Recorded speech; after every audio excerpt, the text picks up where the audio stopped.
Savez-vous que vous pouvez confectionner vos produits à la maison sans stress?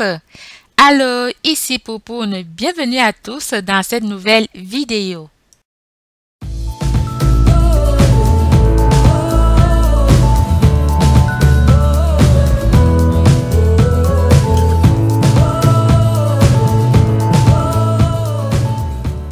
Huile d'aloès vera par macération à chaud. Tout d'abord, on va tremper nos feuilles dans de l'eau pendant toute une journée. Ensuite, on va couper les deux extrémités et retirer les épines sur le côté et tremper de nouveau pendant une autre journée. Puis, on va sortir les feuilles de l'eau.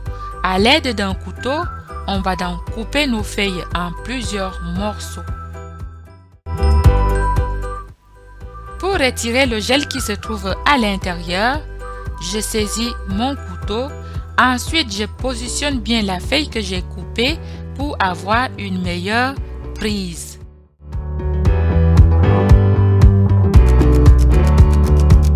À l'aide de mon couteau toujours, je vais donc faire une incision sur le côté pour séparer la peau et le gel d'aloès vera.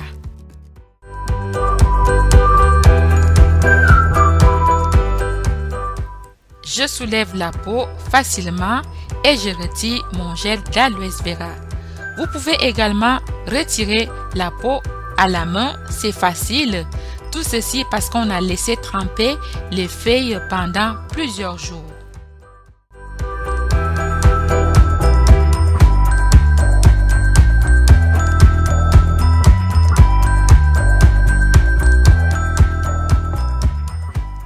Après donc la première étape, on va passer à la deuxième étape de notre préparation.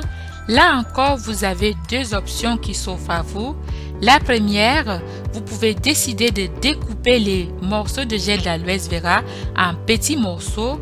Et la deuxième, les faire passer au robot mixeur. Alors, je fais passer au robot mixeur parce que j'ai décidé de filtrer une partie que je vais congeler pour réaliser d'autres recettes. Alors, si vous ne désirez pas garder une partie, vous pouvez tout simplement couper en petits morceaux ou les passer au robot mixeur sans filtrer par la suite.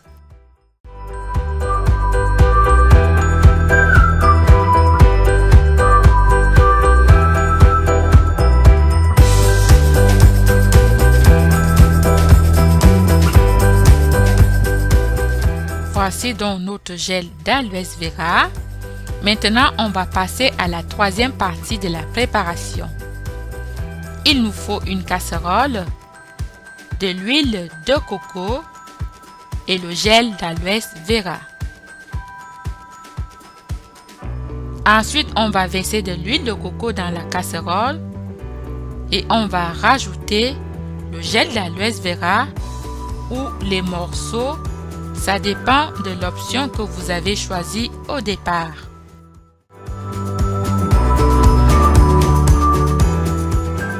Et on va porter le tout à ébullition à feu moyen.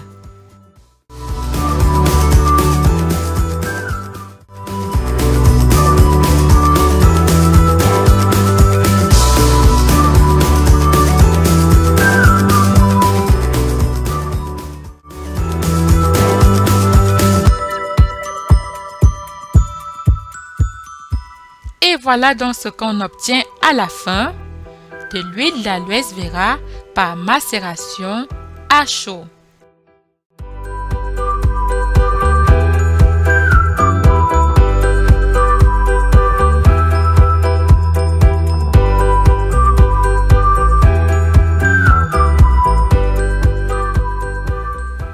Pour terminer dans cette étape, on va retirer la casserole du feu.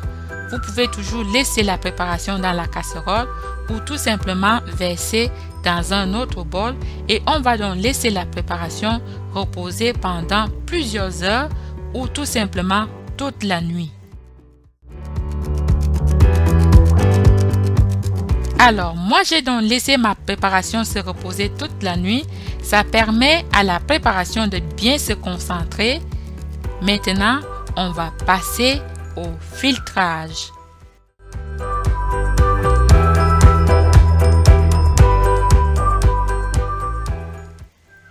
il est vraiment important qu'on laisse la préparation se reposer parce que l'huile va se concentrer.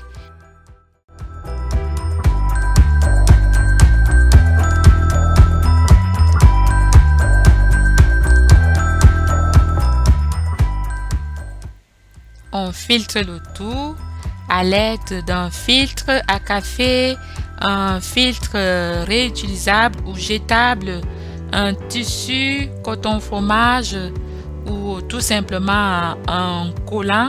Utilisez ce que vous avez. Voilà, on filtre bien. Comme vous pouvez le voir, l'huile est bien concentrée et l'huile s'est épaissie également.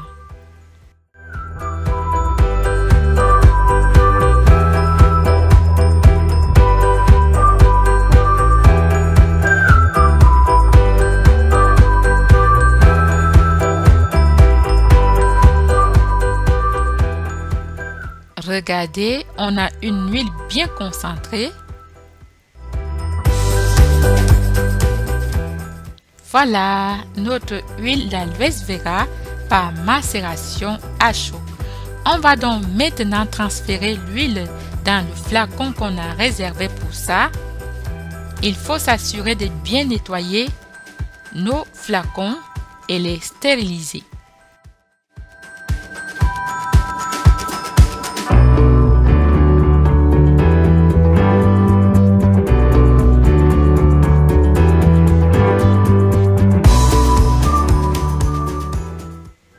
Alors, vous pouvez ajouter de la vitamine E ou une huile essentielle qui agit comme antibactérien.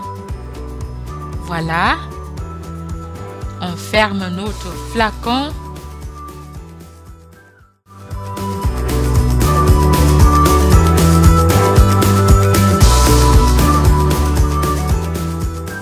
Et pour terminer, on va donc poser l'étiquette. Cela va nous aider à l'identification des produits.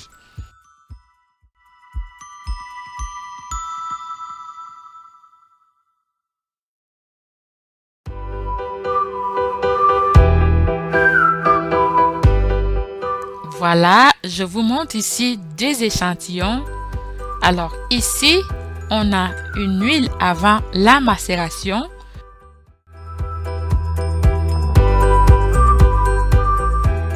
Et de l'autre côté, l'huile après la macération.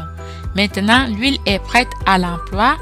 Je l'utilise en pré-pou et en association avec d'autres soins capillaires, masques ou tout simplement pour sceller mon hydratation. Voilà, je vous retrouve prochainement pour d'autres vidéos et à bientôt les poupounes. Bye!